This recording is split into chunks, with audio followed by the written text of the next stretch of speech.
ሰላም ውድ የዩቲዩብ ቻናል ተከታታዮቻችን እንደምን ቆይታችኋል? በዛሬ ቆይታችን አጫጭር ስፖርታዊ መረጃዎችን እንደተለመደ ወደ እናንተ ይዘን መጥተናል። እንግዲህ ቻናላችንን ላይክ፣ ሼር፣ ሰብስክራይብ በማድረግ እንድታበረታቱን በትህትና እንጠይቃችኋለን። ወደ ዛሬው መረጃዎቻችን ስናልፍ እንግዲህ ዛሬ የተሰሙ አጫጭር አፕዴት የሆኑ የትራንስፈር መረጃዎች አሉ። በመጀመሪያም የባርሴሎና መረጃ እናገኛለን። እንግዲህ ባርሳ ሩኒ ባርድሂጂ የተባለ የክንፍ ተጫዋች ከፖርቶ ለማስፈረም ግንኙነት ጀምሯል ሲል ፋብሪዚዮ ሮማኖ ዘግቦልናል። እንግዲህ የ19 ዓመቱ ስዊድናዊ ተጫዋች እንግዲህ ከኮፐንሃገን ለማስፈረም ባርሳ ፉክክር ውስጥ ገብቷል በማለት ፋብሪዚዮ ሮማኖ መረጃውን አጋርቶናል። ባርሳ በቀጥታ ከክለቡ ጋር ግንኙነት ያደረገ ሲሆን ስለ ዝውውሩም ሁኔታ ተጠይቆ ከኒኮ ዊሊያምስ ጎን ለጎን የሚያስኬዱበት መንገድ እየፈለጉ እንደሆነ እንግዲህ ተዘግቧል። የባርሳ የመጀመሪያ ኢላማ ኒኮ ዊሊያምስ ሲሆን ዝውውሩን በተቻለ ፍጥነት ለመጨረስ እየሰሩ ሲሆን ከዛ በኋላ እንግዲህ የዚህን ልጅ ተጫዋች ዝውውር ለመጨረስ ይሰራሉ ሲል ፋብሪዚዮ ሮማኖ ዛሬ መረጃውን ይዞት ወጥቷል።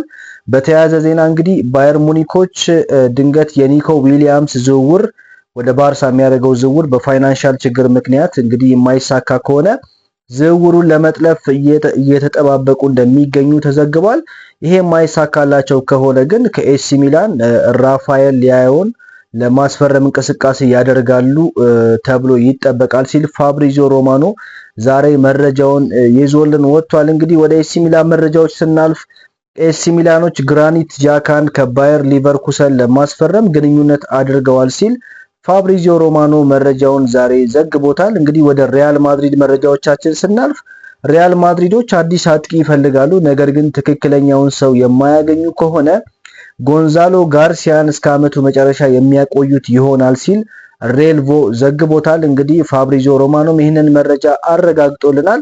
እንግዲህ ጎንዛሎ ጋርሲያ ከካስቲያ አካዳሚ ወደ ዋናው የሪያል ማድሪድ ቡድን ያደገ ተጫዋች ሲሆን በዚህ ዓመትም እንግዲህ ባለፈው በክለብ ወርልድ ካፕ ላይ የመጀመሪያ ጨዋታውን አድርጎ ለሪያል ማድሪድ በተጫወተበት በመጀመሪያ ጨዋታ ጎል ማስቆጠሩ የሚታወስ ነው።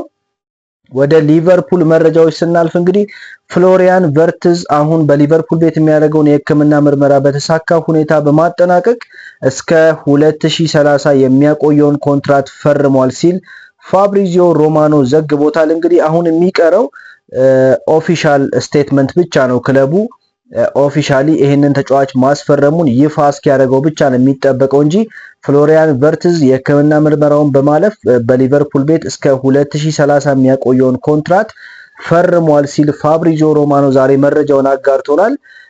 ሊቨርፑሎች ጋር በተያያዘ ሌላኛው ዜና እንግዲህ ሊቨርፑሎች የቦርንማውዙን ሌፍት ባክ የግራ መስመር ተመላላሽ ሚሎስ ኬርኬዝን ለማስፈረም ተስማምቷል ሲል ፋብሪዚዮ ሮማኖ መረጃውን ሂር ዊጎ በማለት አጋርቶናል። ለዝውውሩ እስከ 40 ሚሊዮን ፓውንድ የሚያወጡ ሲሆን ኬርኬዝም ከሁለት ወር በፊት ለሊቨርፑል ፕሮጀክት እሽታውን እንደሰጣቸው የሚታወስ ነው። በመጨረሻም ሊቨርፑል ዝውውሩን በስምምነት አጠናቆታል ሲል ፋብሪዚዮ ሮማኖ መረጃውን ዘግቦታል። ወደ ማንቸስተር ዩናይትድ መረጃዎች ስናልፍ አንዳንድ የሳውዲ ክለቦች በአንድሬ ኦናና ላይ ከፍተኛ ፍላጎት እንዳላቸው አሳይተዋል። ነገር ግን በተጨባጭ እስካሁን ጥያቄ ያቀረበ ክለብ የለም። ዩናይትድም የኦናና ቆይታ ላይ ውሳኔ የሚያሳልፉ ከሆነና የሚሸጡት ከሆነ ኢሚሊያኖ ማርቲኔዝን ከአስቶን ቪላ ለማስፈረም የመጀመሪያ ደረጃ ንግግሮችን ማድረግ ጀምረዋል። እንግዲህ ኢሚሊያኖ ማርቲኔዝም ዩናይትዶች በሱ ላይ ፍላጎት እንዳላቸው ሲረዳ በወኪሉ አማካኝነት እንግዲህ ወደ ዩናይትድ መሄድ እንደሚፈልግ ለአስቶን ቪላም ለግል ወኪሎቹም እንግዲህ አሳውቋቸዋል።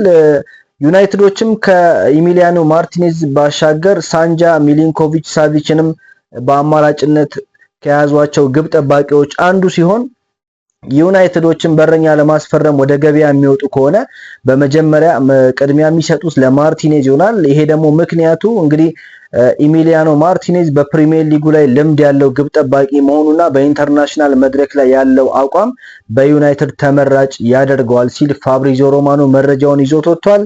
አዲሱ የማንቸስተር ዩናይትድ ስፖርቲንግ ዳይሬክተር ጄሰን ዊልኮክስ የዩናይትድን የዝውውር እንቅስቃሴ እየመሩት እንደሆነ ተዘግቧል። በዋነኛነት የማቲያስ ኩኛን ዝውውር የጨረሱትና የብሪያን እምቡሞን ዝውውር እየመሩ የሚገኙት እኚህ ሰው ሲሆኑ ከክሪስቶፈር ቪቬል እና ከማት ሃርግሬቭስ ጋር በመተባበር የዩናይትድን የስካውቲንግ ቲም ይመሩታል ተብሎ ተዘግቧል። እንግዲህ ክሪስቶፈር ቪቬል የምልመላ ክፍል ኃላፊ ሲሆን ማት ሃርግሬቭስ ደግሞ ተደራዳሪ ሆነው እየሰሩ ይገኛሉ። በመጨረሻም ግን የምልመላ ውሳኔን የሚወስኑት ኦማር ቤራዳ፣ ጄሰን ዊልኮክስ እና ሩበን አሞሪም ሲሆኑ ሰር ጂም ራትክሊፍ ደግሞ በከፊል ውሳኔው ላይ ይሳተፋሉ ሲል ታማኙ ጋዜጣ ዘ አትሌቲክስ መረጃውን ይዞት ወጥቷል።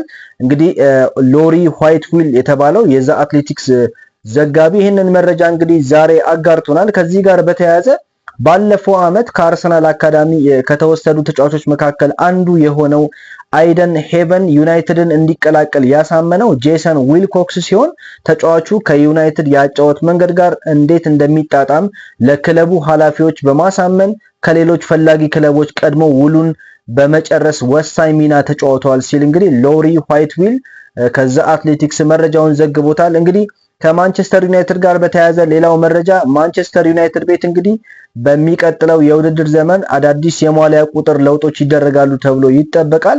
ማርከስ ራሽፎርድ የሚለብሰው የ10 ቁጥር ማሊያ እንግዲህ ለማቲያስ ኩኛ ይሰጠዋል ተብሎ እየተጠበቀ ይገኛል። አማድ ዲያሎም የ7 ቁጥርና የ10 ቁጥርን ማሊያ እንዲሰጠው እንደጠየቀ የተዘገበ ሲሆን የ7 ቁጥር መለያን ለማግኘት የሜሰን ማውንት ፍቃድ ያስፈልገዋል። የ10 ቁጥር መለያን ለማግኘት ደግሞ የራሽፎርድን ከክለቡ መውጣት መጠበቅ መቻል አለበት። እንደዚያም ሆኖ ግን ከማቲያስ ኩኛ ጋር ፉክክር ይጠብቀዋል ተብሎ ተዘግቧል። ኮቢ ሜይኑ የ14 ቁጥር መለያን የጠየቀ ሲሆን ይህንን ቁጥር እንግዲህ ኤሪክሰን ትቶት ስለሄደ የማግኘት እድሉ ሰፊ ነው ተብሏል።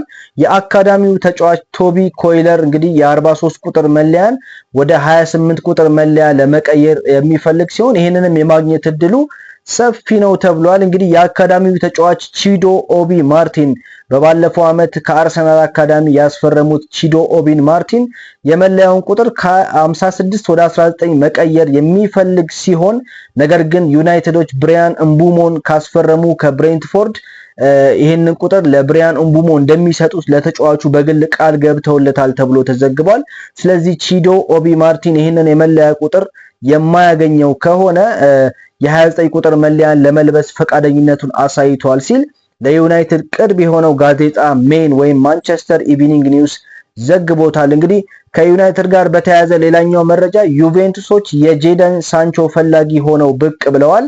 መረጃውን ስካይ ስፖርት አጋርቶናል። እንግዲህ ዩናይትድ ከተጫዋቹ የሚፈልገውን 25 ሚሊዮን ዩሮ ለመክፈል ፈቃደኛ ናቸው ተብሎ የተዘገበ ሲሆን ዩናይትዶችም የዩቬንቱስን አጥቂ ዱሳን ቭላሆቪችን ለማስፈረም ከተጫዋቹ ወኪል ጋር ንግግር አድርገዋል።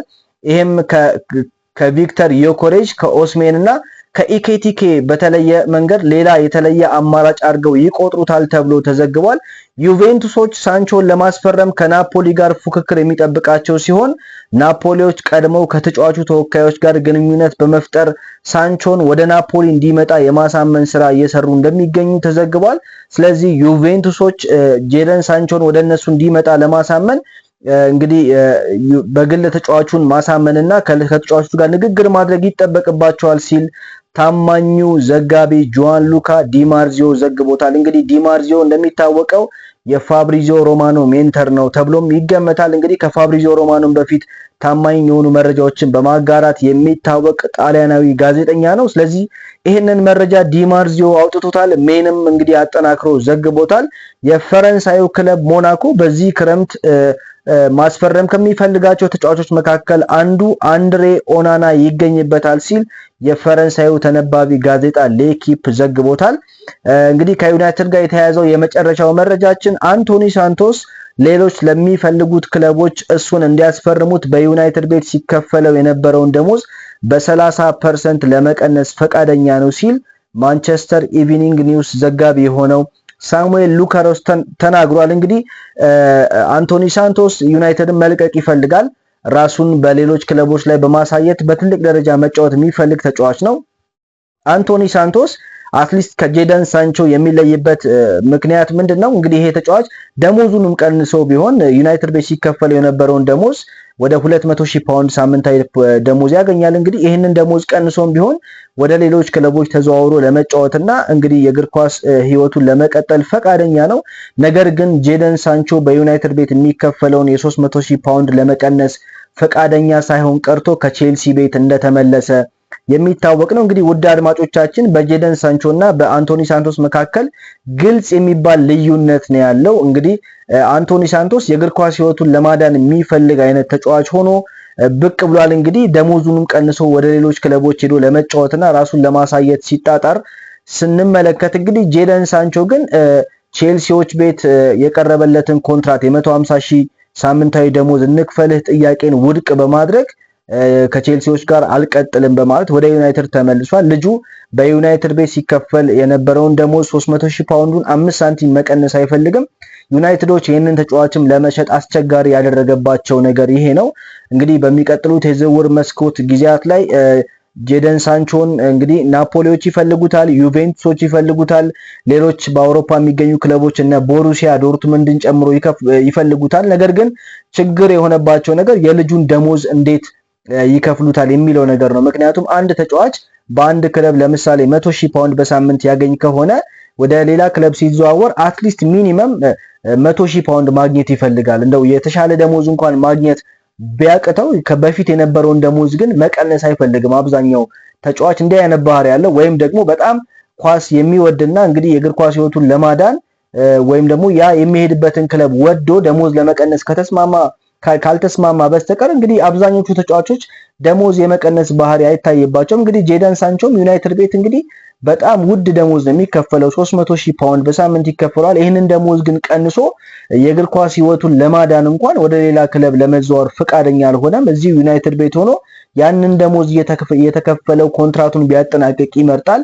ዩናይትዶች ግን እሱ እንዲቆይ አይፈልጉም። በተለይ አሰልጣኝ ሩበን አሞሪም ለዩናይትድ ከፍተኛ ኃላፊዎች ግልጽ የሆነ መልእክት አስተላልፎላቸዋል። አንቶኒ ሳንቶስን፣ ጄደን ሳንቾን፣ ማርከስ ራሽፎርድን አልፈልጋቸውም፣ ራስመስ ሆይሉንድን አልፈልጋቸውም። እነኚህን ተጫዋቾች ሽጡልኝ፣ በተቻለ መጠን እነኚህን ተጫዋቾች ሸጣችሁልኝ ፕሪሲዝን ከመድረሱ በፊት እንግዲህ አዳዲስ የምፈልጋቸው ልጆች አስፈርማችሁልኝ ፕሪሲዝን ላይ ከቡድኑ ጋር ላዋህዳቸው ይገባል ሲል በጣም ጠበቅ ያለ ማስጠንቀቂያ ለዩናይትድ ኃላፊዎች እንደሰጠ እየተዘገበ ይገኛል። እንግዲህ በመጪዎቹ የዝውውር ቀናቶች ላይ ዩናይትዶች ለዚህ ምን ያክል ሪያክት ያደርጋሉ? እንግዲህ በሩበን አሞሪም አይፈለጉም የተባሉ ተጫዋቾችን እነ ማርከስ ራሽፎርድን እነ አንቶኒ ሳንቶስን እነ ጄደን ሳንቾን እንዲሁም ደግሞ እነ ራስመስ ሆይሉንድን ወይም ደግሞ በአጠቃላይ ሩበን አሞሪም ላጫወት መንገድ አልፈልጋቸውም ያላቸውን ተጫዋቾች እንዴት አድርገው ገበያ ላይ አስማምተው ይሸጣሉ የሚለውን ነገር በቀጣይ የዝውውር መስኮት ጊዜያት ላይ እንግዲህ መረጃዎችን እየተከታተልን ወደ እናንተ እናደርሳለን።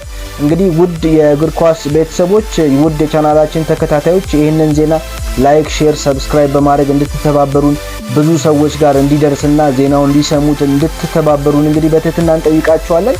በነገው የእግር ኳስ ዘገባ ጊዜያችን ደግሞ እንዲሁ አጫጭር አዳዲስ የሆኑ ዜናዎች ወደ እናንተ ሲኖሩ የምናደርሳችሁ ይሆናል።